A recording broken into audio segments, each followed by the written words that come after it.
এক সময়ের মাদকের স্বর্গরাজ্য খ্যাত রূপগঞ্জের চনপাড়ার দুর্নাম রোধে কাজ করার ঘোষণা দিয়েছেন বিএনপির কেন্দ্রীয় নির্বাহী কমিটির সদস্য মোস্তাফিজুর রহমান ভূঁইয়া দীপু।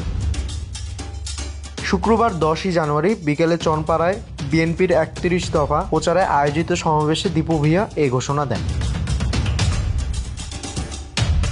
এদিন দুপুর থেকেই বিভিন্ন এলাকা থেকে খণ্ড খণ্ড মিছিল আসা শুরু হলে সমাবেশ স্থল জনসমুদ্রে পরিণত হয়। এই চনপাড়ার কাজী সাহেব মানে আপনাদের উপরে জায়গা দখল, চাঁদাবাজি, সন্ত্রাস, আপনার মাদকের যত ব্যবসা আছে কাজী সাহেব এই চনপাড়ার উপর দিয়ে করার চেষ্টা করেছে। উনি এটার জন্য বিভিন্ন পিএস লিখেছিল। আপনারা এইসব পিএস কে চেনেন? যে পিএসরা এই চনপাড়ার মাদকের ব্যবসার সাথে জড়িত ছিল। মাদকের ব্যবসা করেছে কয়েকজন, কিন্তু বদনাম কামিয়েছে পুরো চনপাড়ার মানুষকে।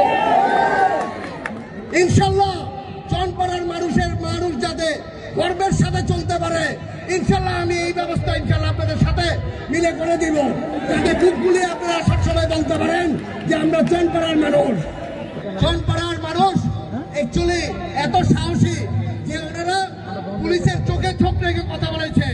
ওনারা আমার দুর্দিনে আমাকে কখনো ফেলে যায় নাই। এর জন্য চনপাড়ার মানুষকে আমি বলি তারা বীরের মতো আছে, তারা ইনশাআল্লাহ বীরের মতোই থাকবে রূপগঞ্জে।